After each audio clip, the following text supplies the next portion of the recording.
Hello and welcome, dear viewers, to a new episode of the To The Point. I'm Karim and I'm going to be your host for tonight. And our topic, dear viewers, on To The Point for tonight is the tourism industry in Egypt, a very vital and important sector which contributes to the Egyptian economy. And of course, the Egyptian leadership has exerted a lot of effort in promoting this industry despite the unprecedented global emergency of the COVID-19 pandemic and of course, the Russian-Ukrainian crisis, which had some repercussions on this industry. And to know more about the latest, we're most delighted to be joined here in the studio by Dr. Alaa Khalifa, international tourism and marketing expert. A very good evening, Doctor, and thank you so much for joining us. Very good evening. Thank you, and thank you for hosting me. It's all the pleasure is ours, sir, to have you.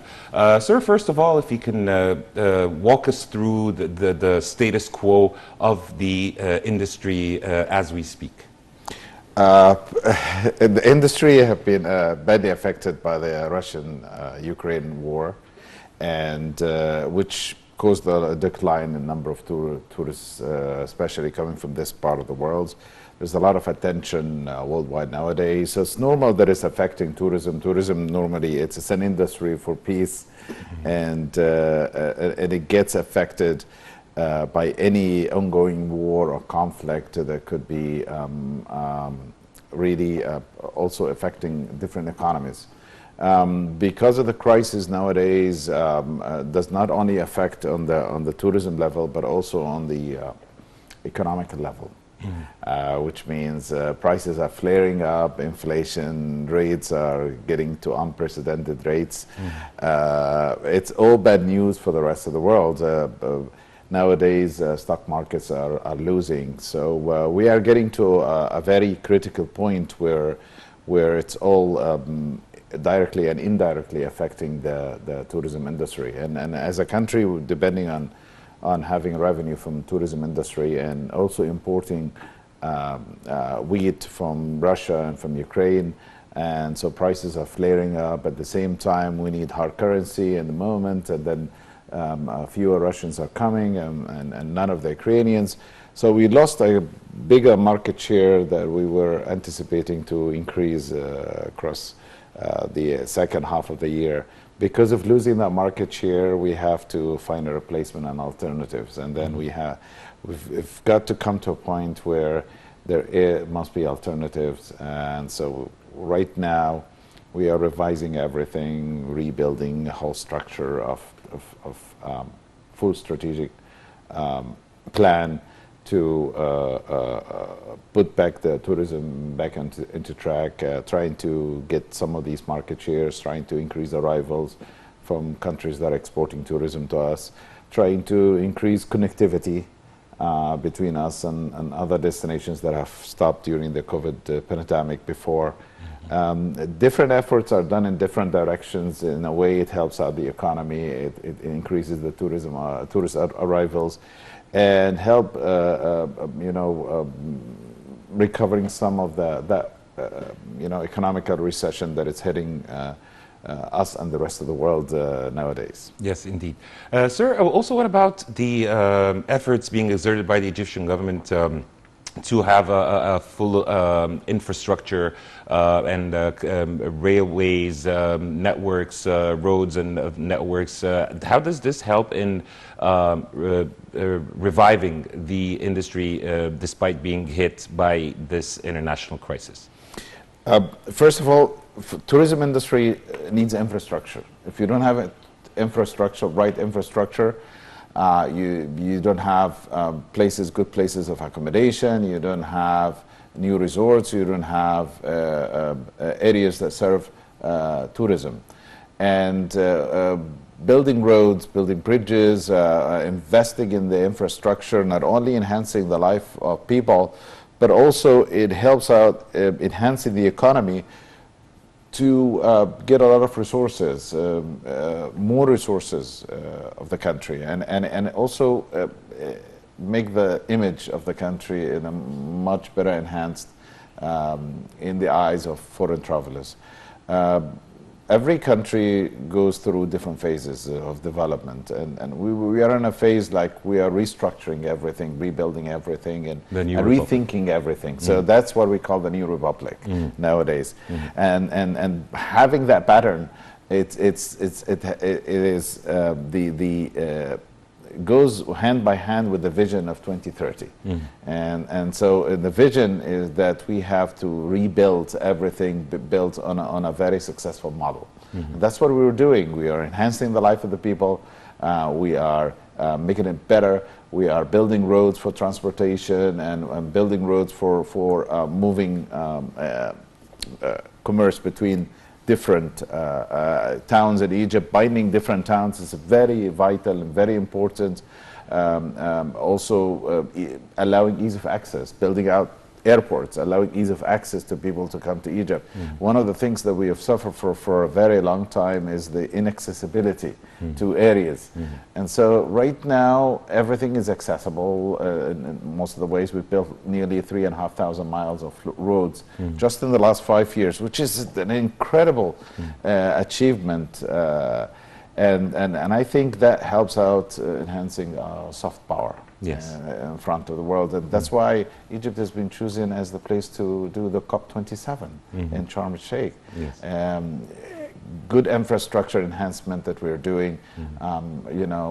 We're leaning towards green tourism and sustainable tourism, and also we're leaning towards kind of a sustainable economy right now. Is that we're trying to explore different areas where we have to increase the GDP of the country and cope with the current crisis, with the past crisis and the current crisis. The past has been the pandemic, which we have went through very successfully, and the new crisis of the conflict and the war right now. So we have to find alternatives, and that's what we're doing right now by getting there and trying to figure out how are we going to get through this? Yes, indeed.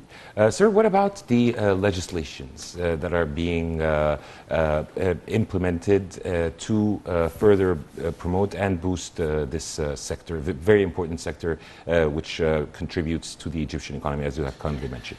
One of the main elements I know that you've heard about that we are enhancing or putting down a strategy and reshaping that strategy. Again, actually the strategy had been put out first by a consultancy firm in Italy in the year 2009. And 2009. The first one. It's the exact same strategy, but what happens is that we went through the events of 2011 and up to 2014. It has been a time where everything has been frozen.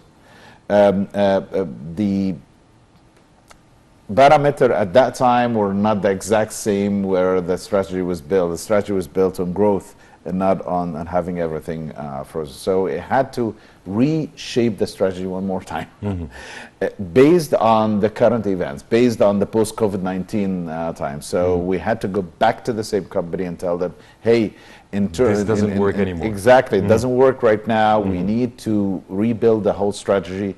We need to enhance it so that it copes with what is happening nowadays and what happened the last 2 years, especially in the time of post-COVID-19. So the company went back, and that was in the middle of 2021. The company went back and made like a field study and sat with the stakeholders of the industry and listened to their concerns, and then came back and then tried to do a number of workshops. And then at the end, finally, I think that was like 10 days ago, where they came out and then give out the strategy. And of course, it was laid in front of the Prime Minister. And they went through the strategy, and the strategy is focusing on several axes. One of these important angles or pillars is that fixed legislation, the ones that are handling tourism, like create the right legislation that can make it life easier to enhance and control, and at the same time organize different entities within the tourism industry. And this is why we had that legislation that came out from the parliament a couple of months back. And the second axis was to try to fix the way how different ministries are conflicting with each other when it comes to anything touristic. When it comes for the tourism industry, which I believe the Prime Minister have actually put out, I think, a way how to reactivate the Supreme Council of Tourism again one more time, so it can put out an end for all these different conflicts. Second thing, enhancing the tourism experience for tourists in Egypt by enhancing the infrastructure, by presenting more and more services to private sector, and allowing private sector to invest more into the tourism industry. One of the things also which drove my attention, since I'm working in the field of destination marketing for countries and cities, I can tell you is that they finally recommended adopting a very advanced strategy of marketing, of indirect marketing. In the past, DMOs, destination marketing organizations, these used to go and just do the publicity or the advertising themselves on their own platforms, and saying, hey, come to us, we're nice, we promise to be nice, we are the best place for you, and whatever. So the new strategy, that's not, it's not really working anymore, and it's not 100% effective. So the new strategy is, if you want to advertise yourself, let somebody else do it for you. Do it through a third party. So they always say that people believe, they don't believe what you say about yourself, but they believe what others say about you. So we would, based on this strategy, we would simply go to stakeholders or partners in different exporting destinations of tourism to our country, and simply co-partner with them to do co-marketing together. So we allow the marketing message to go through them about us. So it comes from a third party, which is more of a trusted third party. And this is why the rest of the world nowadays is going through influencers. Because someone else is going to talk, they just talk about you, brand ambassadors, maybe companies that are interested to send you business, but they want to advertise for themselves. And then if you just co-partner with them, they will simply advertise you more, and then show you in a much better, in a win-win situation. You bring me more business, I'll help you, I'll sustain your marketing efforts. And the other thing is that, which was also very remarkable, is that they recommended putting out a lot of efforts into organizing events, international events, whether it's conferences, whether it's gatherings, whether it's incentives, or musical events, gigs, things that are happening by the pyramids, in front of, and this is a trend that we should be taking the lead in this trend in the upcoming year, because this is what other countries have been doing even before COVID and after COVID. I believe that the importance of that is going to be on the double, because they want to bring these bands, they want to bring celebrities, they want to bring important people where they have followers and eyes going to be towards them. In a way, it gives a positive message that we are a very stable destination, we are a very safe destination, we are a hospitable country, and we are able to do such gigs that can take 50,000 people, 100,000 people. Like the Golden Parade. Such as the Golden Parade. The whole world. Absolutely, exactly. And the Golden Parade, such as the Sphinx Parade, the opening of the Sphinx Avenue, all of these major events that are aired everywhere around the world and have been seen or streamed, in different channels, whether it's online or offline or on a TV. It enhances the soft power of the country and enhances the image and gives us the edge over our other markets, that people say, hey, look at them. The whole world is talking about. The whole world is looking at us. And something like opening up the new Grand Egyptian Museum and with all the attention that is going to draw throughout the media is fantastic. We have to use this momentum and just bring all those different famous celebrities all over the world and put them by the pyramids and let them do the gigs and sing and just do whatever projection they're going to do on laser. And just to make it like a spectacular spectacular shows. Why we're not doing that like when other countries are doing it? And that's what draws the attention. That's how people just simply use the internet nowadays, and your news all over the internet, all over the newspapers everywhere around the world. So you are in podcasts, you are everywhere, and people start talking to you. It draws attention, and then the next level, when they see an advertisement that comes from one of your partners who is speaking on your behalf, then what they would do, they would think about this country. They would move the country from being into the bucket list into the to-do list. It's like, I have to go to Egypt right now. This is not one of my countries that I want to see. I want to see it now. And this is what we want people to do. We want them to come now, and want them to have a great experience and go through a wonderful touristic experience, so that they, when they go back, they would say, I'm going to come back to you again. That's the way. They also even spread the word and spread the word. They become brand ambassadors for you. That's because you have that soft power. You show them hospitality. You show them ease of access. And at the same time, you made them enjoy their time. Yes, indeed. Thank you. Sir, as Dr. Alaa, as an expert, after the work that has been done and the amends, the reshaping and the restructuring of the strategy, how do you see it today as it's ready to be rolled out? I think having a strategy is better than not having strategy at all. So before 2009, we did have like number of marketing plans, and marketing plan is not a strategy. Strategy is something that has to be concrete and has to be fulfilled and has to be executed in a specific times of year based on the specific time of factors. If you even fulfill them in a shorter year, it's not even a strategy. It has to be in exact same timing, and a strategy is built on access and fixing a few elements before you reach that strategy. So it's a goal that we need to reach. So we didn't have all of these ultimate goals together before 2009, and now we have one, which means having a full strategy, a model where people can follow, whether there is no matter who's been on the seat as a minister or a deputy or someone who is a decision maker. It's a strategy everyone has to follow. It's a model.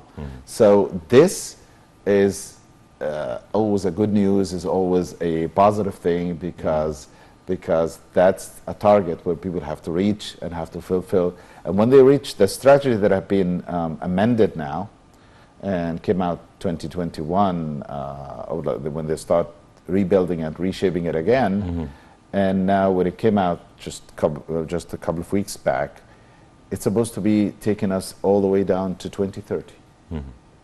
So in 2009, we didn't have a vision of 2030. Yes. So now we'll build up the strategy that goes based hand in hand Egypt's vision on the vision of 2030. And then 2030, we're going to revise it again, and then we build up a strategy for 2050. So that's what we're going to be doing. So a systematic approach that is strategy engineered. Is 100% better than having no strategy at all. And I think it is something I praise, and thanks for the effort for the Prime Minister, who has been giving, and our President, of course, and the government. They have been giving tremendous attention to the tourism industry and success of the tourism industry, and giving all the support to enhancing our economy and fixing things amid all of these storms. But I'm saying that to start now is better than to start at all. And so having a strategy for tourism is such a wonderful news for the stakeholders of the industry. And I am very optimistic that the future is going to bring us more and more tourist arrivals. Indeed, and we have our fingers crossed on that. Dr. Alaa, we have spoken about the successive crises that not only Egypt had faced, but the whole world, the pandemic, and of course the Russian-Ukrainian crisis, and it has taken, of course, its toll on the industry or the sector. How do you see the government's efforts to mitigate these disruptions? Well, In my opinion, because I'm not a politician, in my opinion, when you are in the middle of a bigger crisis like this, you need to go with the flow first. You need to handle internal problems that may arise because of such a conflict. When you have a shortage of something you're importing from one of these countries, you need to find alternative markets. And if you have a shortage in number of arrivals, for example, for tourism, you need to go to other markets and then increase arrivals in these markets. You need to do more connectivity. I see that we are trying to cope with this in a basis of trying first to get self-sufficient with our production of wheat, and at the same time we're trying to get alternative markets to where we have the shortage of wheat that we needed for the next few months. On the other thing, we are trying to also cope with the rising oil prices. And the other thing, we're also using it for our advantage by exporting natural gas to some European countries. As you know, Russia, because of the conflict, they have had supply cuts to a number of countries who refuse to pay using the Russian ruble. So these countries, they turn around to us, and you can just 3 weeks back, the Polish president was in Egypt forging a deal. Germany came to Egypt also forging a deal. The European Union was also trying to forge a deal from Egypt, not only taking natural gas from Egypt, but getting a number of countries to collaborate, importing natural gas, because Egypt natural gas is not going to be enough for the rest of Europe. So what they do is that they take from other neighboring countries, and then they take from Cyprus, they take from Israel, they take from different countries, and then they take the natural gas, liquidate the natural gas. And we are the only country in the region, by the way, in the southern Mediterranean that have built 2 major stations back in the 90s to liquidate natural gas. Most of the other countries didn't see a necessity for that. So having this means liquidating natural gas means that you'll be able to transport that using ships, because in order to utilize your natural gas, you need to have pipes, and building pipes take years for the construction. So we have to liquidate the natural gas and then move it through ships, and then send it to different markets. But on the other hand, there was a problem on the other side, is that these markets that are recipient of our natural gas, they don't have stations to deliquidate the natural gas, to bring it back to its gas form, which is a very complicated process. So right nowadays, if you Germany and Holland and other countries, they're actually speeding up processes of building these different stations, and they found alternatively floating stations that deliquidate the natural gas and then bring it back to these markets. So I think in the next few months we'll be able to send them a lot of shipments, and that will be enhancing our economy. I think in the next few months that a lot of European travelers are going to come to Egypt as the preferred country of choice. We have the Red Sea, we have the sun. That's why we have Follow the Sun campaign, a couple of months back, which have been very successful, and thanks to the effort of the entire sector that kept it as successful. We're a country. We have the sun, we have the sea, we have the relaxation, we have the hotels, we have the infrastructure. Compared to the rest of the African countries, compared to other countries in our region, I think we have a very good infrastructure for tourism.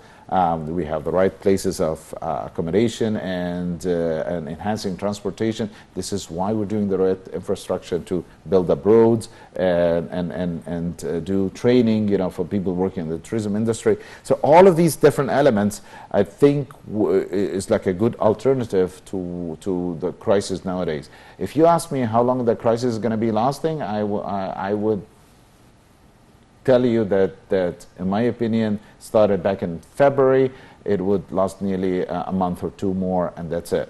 It's not going to last anymore, because it's not affecting a country or 2 or 3. It's affecting the entire world, even for the countries that impose the sanctions on the conflict. So I would think things are going to come back. People have not been traveling for the last 2 years, and they're so eager to travel, no matter if there is a conflict or anywhere. Yes. I think Egypt is a stable country. I think good news coming out from our destination towards their way. More advertisement, more image enhancing. It will Dr. make also us- on a positive note, sorry to jump in, Sure, no. the UK's Daily Mail has selected Egypt as one of the best destinations in 2021-2022 season. How do you see this would impact the tourism industry? Of course, it's a great news for the tourism industry that the British travelers are coming back to Egypt. And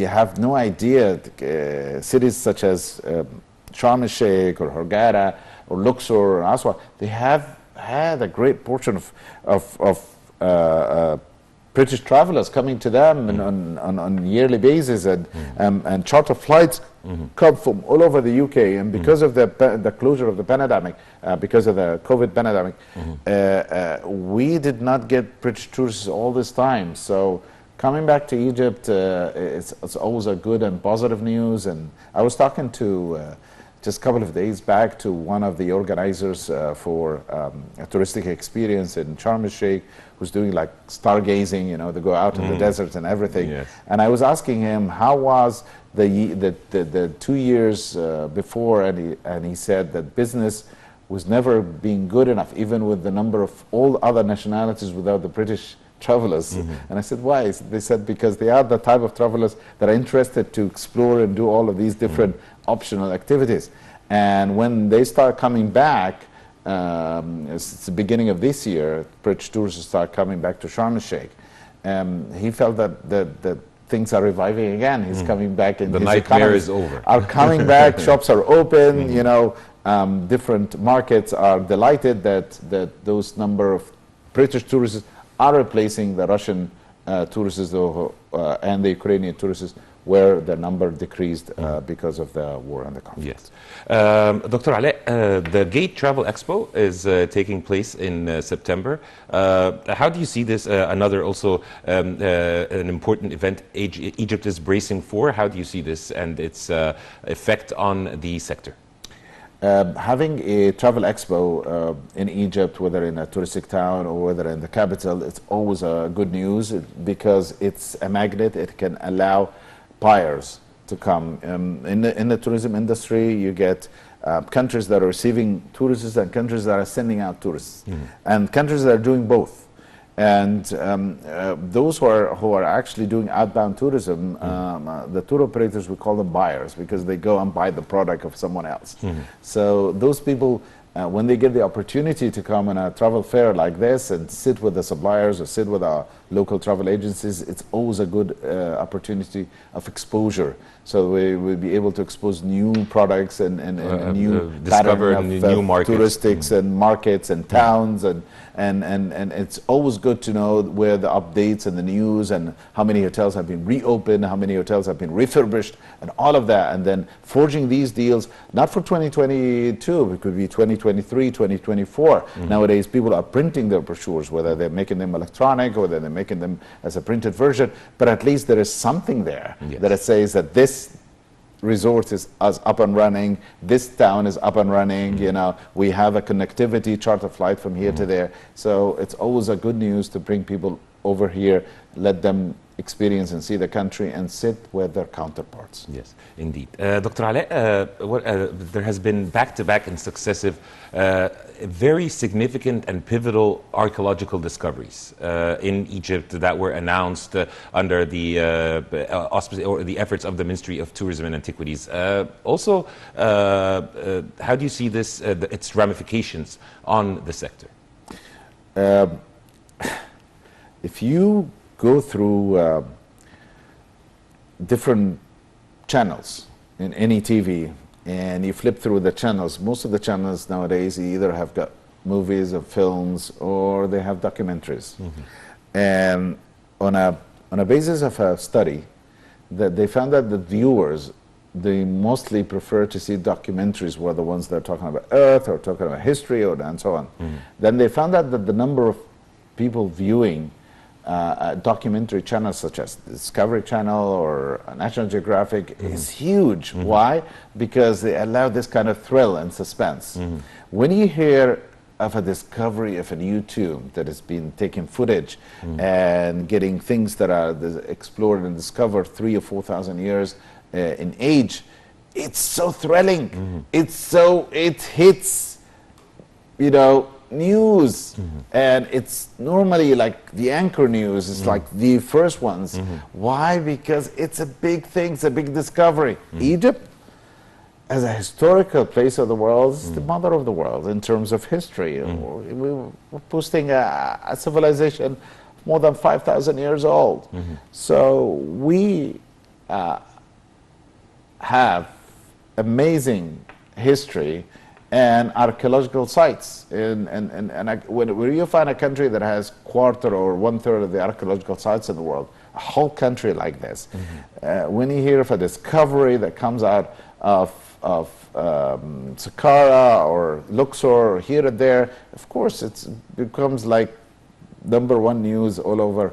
And then we use the momentum, and then we have another event following by. So we create what we call an agenda. Like this month is going to be the month of discovery. Next month is going to be the month of following up, you know, on a big project. And not only that we have discoveries, but we also have stories that are talking about earlier discoveries. Do you know that this year, where we are, is the 100-year anniversary of the Tutankhamun's discovery? Yes, indeed. So imagine that the 22nd of November this year, that the whole world's going to celebrate 100 years anniversary of the discovery of the tomb of King Tutankhamun. The tomb of King Tutankhamun that yielded 5,000 pieces of artifacts and objects, and the most intact tomb ever found from ancient Egypt as a royal tomb. Amazing. Yes, indeed. Everyone wants to come and see it. Everyone wants to live the story. Everyone. And there's a lot of things, but I don't think we have the time to tell you more. Also, sir, another kind of tourism that Egypt has exploited or made a milestone in is the exhibition or the conference tourism. We have seen several series of the World Youth Forum bringing together youth from across the world, and also high-ranking officials and world leaders. Do you think that we have the potential to further build on this success? Absolutely, absolutely. Remember, that's not the first time we do this. We have done before the population conference, the World Population Conference by the United Nations, 17,000 people. Yes. And we have done the peace conferences in Sharm el-Sheikh before. So we've been engaged in a number of international conferences before, but it is an excellent pattern of enhancing soft power of the country and also bringing out attention to Egypt and Egyptian towns and resorts. But I have also to tell you that this goes hand in hand with Egypt hosting a number of events. Yes. Not only as an internal events, and we will be able to take events such as sports events, film festivals, diversity of events, music. Nowadays, the most important thing that people are doing, and I'm saying this for those who are actually promoting tourism in Egypt, because I built up marketing plans myself, you know, for other countries to promote. And I put down strategies, and one of the things that I've noticed always that bring the best results is that when you get celebrities and talents from all over the world and you bring them to your destination and convince them to do a big gig or to start a world tour or a campaign, or you put them in a very special historical places and they just feel the glory and they just take the shots and take that whole thing, you know, into perspective, and it becomes part of their history. It draws attention of millions of people in one time. It saves you millions of dollars of advertisement because it becomes as a free advertisement. You know, you bring a top celebrity or top singer, an influencer, and just put them there, put a stage and just say, hey, what do you want? You want us to promote your entire show, to produce it? We'll do it. But just bring your followers with you. The minimum number of followers for those people, like 60 million people in YouTube. That's huge. Can you imagine? Yeah. It's like you are all over the news. You are in streaming channels. You are in metaverse. You are everywhere. How much did you pay to do that? I mean, it would save you millions of dollars. Yes, indeed. So embracing this kind of event policy will bring us to a stage where we will enhance the soft image or the soft power of Egypt. Soft power of Egypt is the most important thing. This country needs to, soft power to be reinstated again. People will start to fall in love. Like nowadays, people go back and they say, hey, I love your country, I love your hospitality, I love the air, I love the weather, and I want to come back one day. And you know what? I'm going to go back and bring... I had the situation where I saw a lady who got so fascinated, been dreaming to come to Egypt, and then she decided she's going to go back and come the next week to bring her husband. It's like, to this level, people just don't want to miss the chance. So if you bring thousands of people or hundreds of thousands of people in order to see, a bigger thing like the opening of the Grand Egyptian Museum, or attending a big gig from the panorama of the pyramids, or sitting in front of the Sphinx and hearing the stories, people will always remember that. And they will always go back into their families and to their children. So Egypt has always been long remembered. Dr. Alaa, two key moments. The inauguration of the Grand Egyptian Museum and COP27, which is lined up for November in the city of Love and Peace, Sharm el-Sheikh. Your advice to the decision makers as an expert on how to build on capitalize on these key moments in favor of the sector reviving and boosting this very vital and integral sector of the Egyptian economy? I would say, in my opinion, it's not going to be an advice, it's going to be like a suggestion. Countries that are keeping the momentum and the buzz alive, they always get a better share of the global market of tourism. How? By building out an agenda of events. So let's say in November we have those two events. We have the opening of the, hypothetically speaking, maybe the museum will be open in November, which I assume they maybe open it up with the Tutankhamun's celebration. To coincide so with the 100th maybe it coincides. Maybe we'll do it as two separate events. Maybe it will come 1 week after. So let's say November. End of November, we have Tutankhamun's. We have also the COP27, and we maybe have the next month, the museum, and then maybe in December we have the Christmas and New Year. Then we can bring like a big gig, by the pyramids, and people like we did with the Sharm el-Sheikh one time, And then in January we do another event, and in February we do another one, and then so on and so forth. So we have like a full agenda of events, and with the variations in different segments and different industries, or could be also focused on the same industry. But this will always bring positive news from the destination, and at the same time bring the constant flow of people coming, and also draw their attention, because there are stakeholders. There are people who are producing these shows, and they want people to come. So they spend more money for marketing. So instead of us spending much more money, we let others spend for us. And so countries that always have had like this one whole year-round agenda of events have had a bigger share of the global market of inbound tourism. Yes. Indeed, we really appreciate your insight, and thank you so much for being with us, Dr. Alaa, It's a pleasure. International tourism and marketing expert. Thank you so much for being with us on To The Point. It's a pleasure. The pleasure is all ours, sir. Thank you. And dear viewers, by this we wrap up tonight's episode of To The Point live on Nile TV International. Thank you so much for watching. Until we meet again, this is goodbye.